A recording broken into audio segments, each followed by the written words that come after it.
ఈ నెల ఫిబ్రవరి 8వ తేదీన భీష్మ ఏకాదశి వచ్చింది. భీష్మ ఏకాదశి చాలా పవిత్రమైనది. మాఘమాసంలో వచ్చే ఏకాదశిని భీష్మ ఏకాదశి అని అంటాము.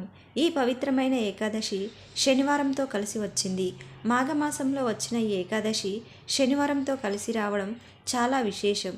మరి ఇంతటి శక్తివంతమైన ఏకాదశి రోజున కొన్ని విధి విధానాలు పాటించడం ద్వారా విష్ణుమూర్తి అనుగ్రహంతో కోటి జన్మల పుణ్య ఫలితాన్ని పొందవచ్చు.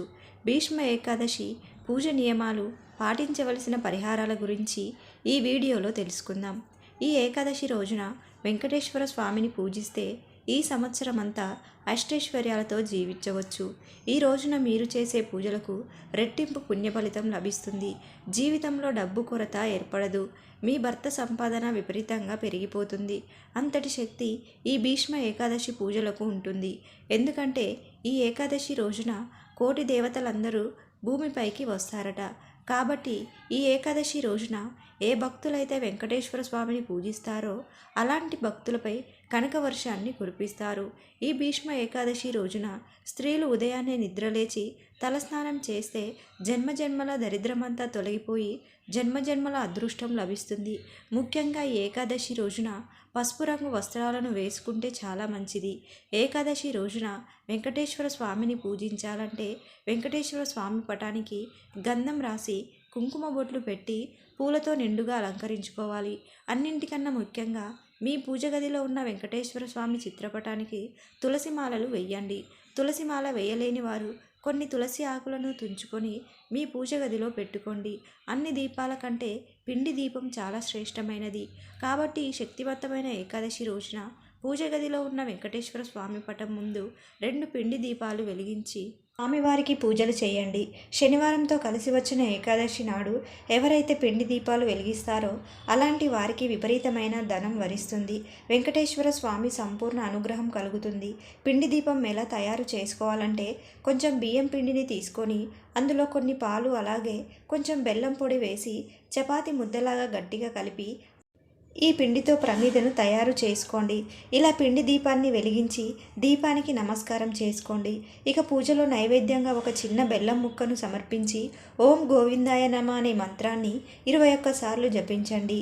ఏకాదశి రోజున ఈ మంత్రాన్ని జపించడం వల్ల మీ జీవితంలో ఉన్న సమస్యలన్నీ తొలగిపోయి మీ ఇంటికి కుబేర రాజయోగం ప్రాప్తిస్తుంది. చివరిగా స్వామివారికి హారతి ఇచ్చి 3 ప్రదక్షిణలు చేసి స్వామివారికి నమస్కారం చేసుకొని తలపైన అక్షంతలను వేసుకోండి. ఈ భీష్మ ఏకాదశి రోజున ఈ విధంగా పూజ చేసి చూడండి. ఖచ్చితంగా వెంకటేశ్వర స్వామి ఆశీర్వాదం లభిస్తుంది. ఎందుకంటే ఏకాదశి రోజున చేసే పూజలకు రెట్టింపు పుణ్య ఫలితం లభిస్తుంది. రావి చెట్టులో విష్ణుదేవుడు కొలువై ఉంటాడు.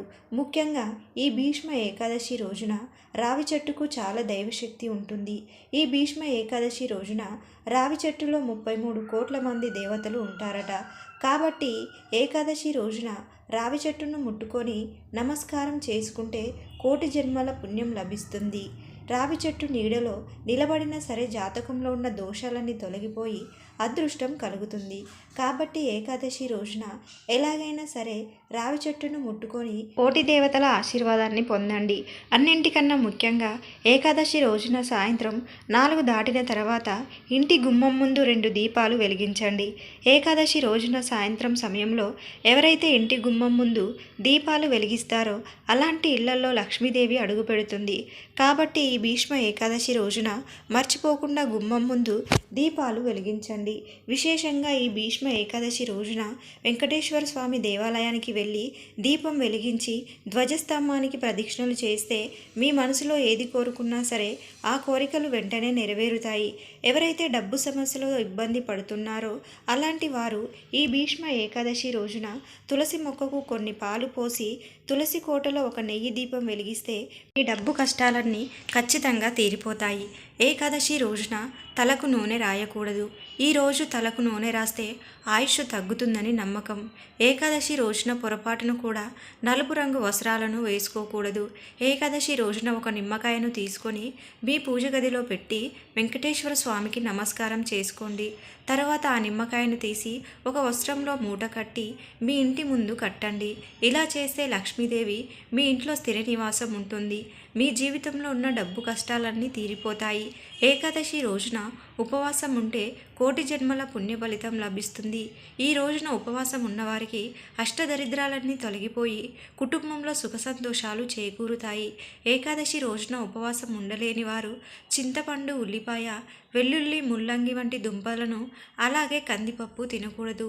అలాగే ఏకాదశి రోజున ఉప్పు తింటే అనారోగ్య సమస్యలు ఏర్పడతాయని నమ్మకం. ఈ శక్తివంతమైన భీష్మ ఏకాదశి రోజున ఆవుకు ఆహారం తినిపిస్తే మీ ఇంటికి అఖండ కుబేర రాజయోగం కలుగుతుంది.